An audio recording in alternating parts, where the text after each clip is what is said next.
And just in case by some freak chance you realize I'm right already, even though these videos haven't been the best quality as far as describing the concept, there's some mistakes not to make. One being to use a galvanized steel screen underneath. You have to use plastic screen. Use a zinc screen and it'll kill your plants dead as a tombstone. Because of the zinc, the plants will overdose from that much zinc exposure. Another important consideration is the use of the fertilizer. It has to be aeroponic or hydroponic fertilizer, because regular fertilizer like Miracle Grow or anything else you buy at Walmart doesn't contain the required trace elements. You need to get one grow formula and one bloom formula. You look around on Google, it's not that expensive. Another thing is I decided to call the contraption the aeroponic speedbox. It's the best I could do on short notice. Aeroponic is obvious, box is obvious, and speed is because aeroponics grows plants 3 to 4 times faster than open land farming, 3 to 4 times bigger and 3 to 4 times healthier. Faster being the important operative phrase, meaning 2 crops a year and sometimes even 3. The nice thing about it not having to have walls or a roof, it not being a greenhouse, it being a box, is that you can grow tall plants. You don't have any size limitation. I mean, with a heavy-duty screen, something on the order of something like this,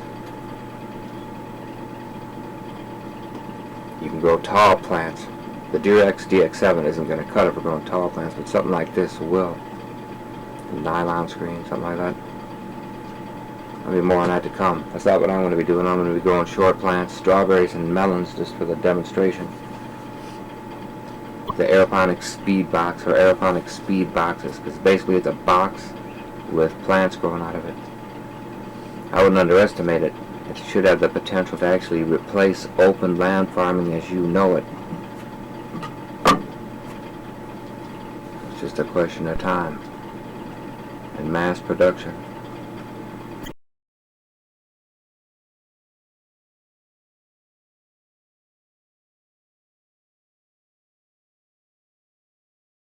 Man is but a fool who frets and struts his hour upon the stage. Was that full of sound and fury, signifying nothing? Okay, let's not go there. This ain't that. Freezers obviously would be better, they're deeper, but this is going to work for the demo. Let's take a look here, shall we? Twins. Identical twins. The nice thing about this is it's going to be portable. I'm going to have this on my trailer. First thing I'm going to do is tip one of these on its side, spooge a bunch of epoxy all over the top of it, and stick the other one on top of that, and epoxy the 2 of them together. Put a couple of 2x4s across the bottom to stabilize it. Some anchors.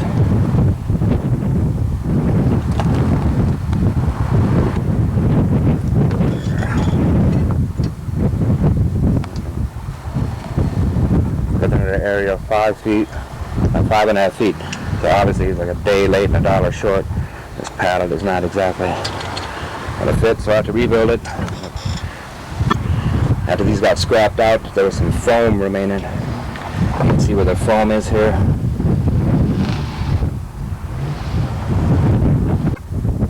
Polyurethane around this entire area so the water doesn't have a chance to get in the seal right here in between the white and the tan. And go down and expand the foam. You're going to do with the cheap way like this, the water will freeze in the wintertime and break the plastic, so you got to waterproof it.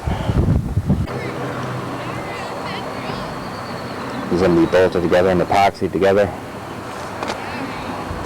The divider between the freezer and the refrigerator has been taken off of it.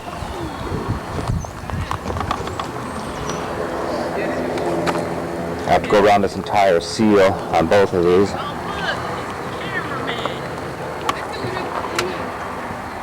With some polyurethane to waterproof it. This is all taped across here. Where this exposed foam is all, just put some moving tape above it. I'm going to polyurethane over all that, waterproof it. So I got this on my trailer. That's where it's going to stay actually. So I can drive it around and demo the thing. I'll be tooling down the road at 70 miles an hour. with the plants going out of the back, and it won't bother the plants in the slightest. I ain't trying to get in your video. They are by my station wagon. Be able to hook this sucker up. Tool on the road, 70 miles an hour. Won't bother the plants in the slightest. They'll be happy as they can be back there. Won't bother them one bit. So it's going to be nice and square. It's actually going to be one box bolted together. Then we got the first screen pallet on top, second screen pallet on top of that, and then the aeroponic pallet, the PVC one with the spray manifold in there on top of that, all strapped down. No need for no walls, no roof. It's even portable.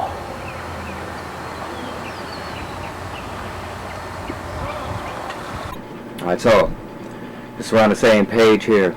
Got the boxes. I'm going to have the two wood things with the screens. One is going to go on top, another one will go on top of that. And then this with the aeroponic spraying manifolds embedded inside of it. You won't be able to see them looking at it from the side. They'll be inside. They'll be stringed out that way. That's going to go on top of the two polyurethane wood frames with the screens. The whole thing's going to get strapped down. It's not going to go anyplace. It's not going to move. Basically cardboard with seeds embedded in it. I'm going to take a nail board and a big block of styrofoam, put down my 2 foot by 2 foot pieces of cardboard, put the nail board down on top of the cardboard and the styrofoam, get up on top of the board and walk around on it until the nails punch through the cardboard and the styrofoam, lift it back up. Make 8 of those. Take a ball of bread dough and some fertilizer. Has to be hydroponic or aeroponic fertilizer. Mix out the bread dough and the seeds and roll it up into little pellets, 1 pellet per hole. And then spray adhesive and another sheet of cardboard on top. That's how to make the seed cardboard. Obviously the seed cardboard has to be mass produced. It can be done automatically at high speed, just like bagging potato chips at the potato chip factory. It's nothing. It actually makes sense to do it by hand. Come up with a little jig to make the balls, basically let the things dry out and use a vacuum manifold to suck the things up, similar to the YouTube video. Search for hydroponic lettuce, and you see the California hydroponic lettuce operation where they suck the seeds up with a vacuum manifold. Or do the same thing in your garage or whatever. It'd be worth it to make a little jig. Time saver.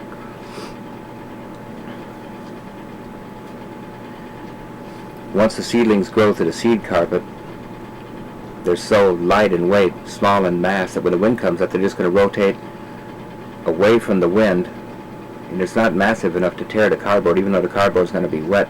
The roots down below are going to rotate in the direction that the wind was coming from. So there's no hope of the wind damaging the things. I don't care. It should stand up to an 80, 90 mile an hour wind. In fact, it should stand up better to the wind, better than plants in open land farming, because those are rooted down in the dirt.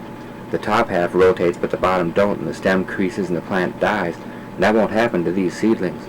No transplant operation. Bueno. And then once they get down and bound onto the screen, and the roots start bonding onto each other, form a mat of roots, then they won't be any more or less susceptible to wind damage than plants growing in the dirt. So actually the seedlings have an advantage over open land farming using this method. If I was to use concrete, $250 plus about an extra $100 absolute tops to build the pallets and the screens, $350 to get $2,500 worth of crop. The economics add up. I'm just saving me. I mean, maybe I should have gone the 4 foot by 4 foot and built it out of concrete to show the right way of doing it, but hey, I'm saving me $100 using a couple of refrigerators. Saving money is good. It's highly beneficial to the wallet, especially when it's kind of thin in the first place. You know.